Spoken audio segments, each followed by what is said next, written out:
sa ABS-CBN News Center, Manila. Ito ang TV Patrol! Roblox. Kung tayo ang kapamilya. Sa ulo ng mga nagbabagang balita. Babae na naniloko ang mga bata, naging higanti sa Adoption City. Motorsiklo, bumangga sa harang. At ABS-CBN Roblox editor Jehen Serino, nagpatuli na.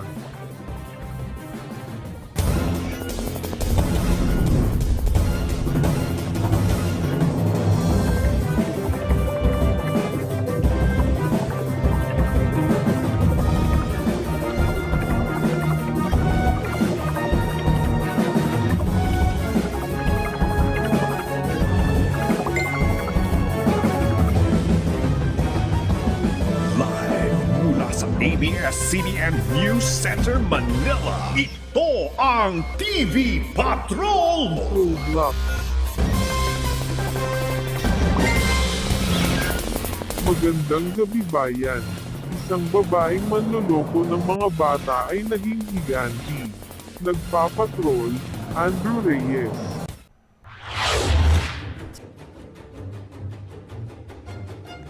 May nakita silang higanteng babae.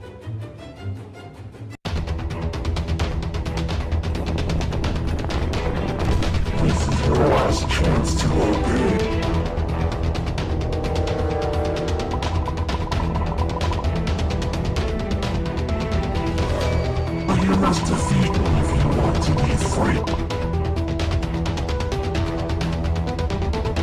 Sinubukan nilang patayin.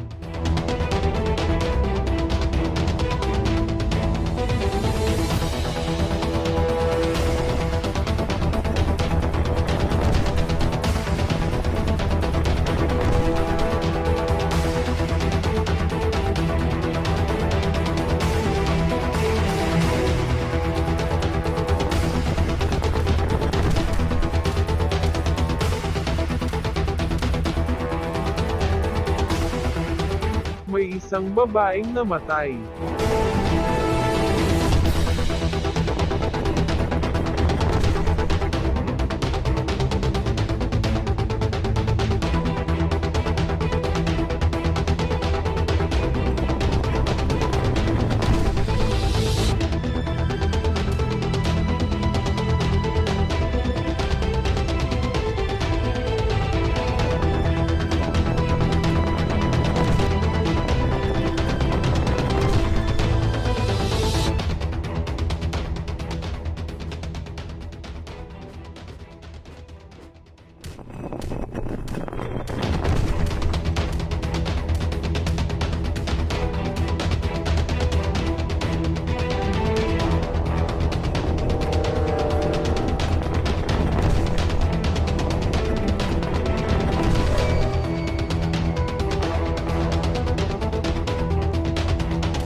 Tumagal ito ng 3 minuto.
Adoption City. Isang motorsiklo ay bumangga sa harang pero nagkunwari lang.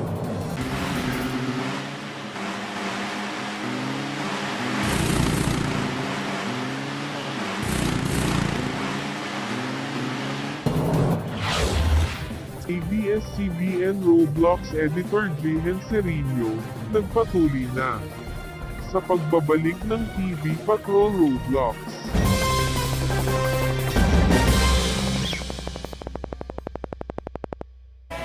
Joy! Hope!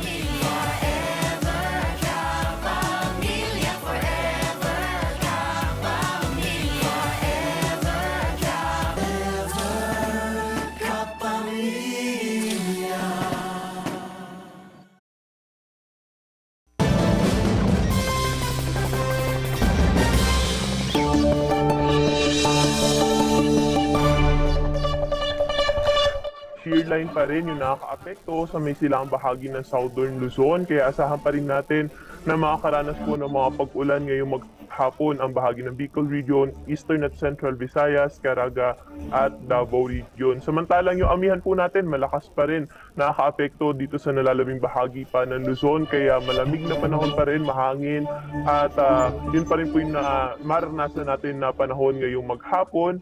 At pero yung amihan po natin magdudulot ng mga light rains sa bahagi po ng Cagayan Valley, Apayao, Kalinga, Mountain Province, Ifugao, Aurora, Calabarzon, Oriental Mindoro, Marinduque, Romblon, Aklan at Capiz. Pero dito Tito Jeff sa Metro Manila, pati na rin sa lalabing bahagi pa ng Luzon at ng Western Visayas, ay generally magiging fair po yung ating panahon ngayong maghapon. So ibig sabihin nun, magiging maaliwalas pa rin yung ating panahon. May mga chances lamang na kung saan ay maranasan natin yung mga isolated na mga pag-ambon.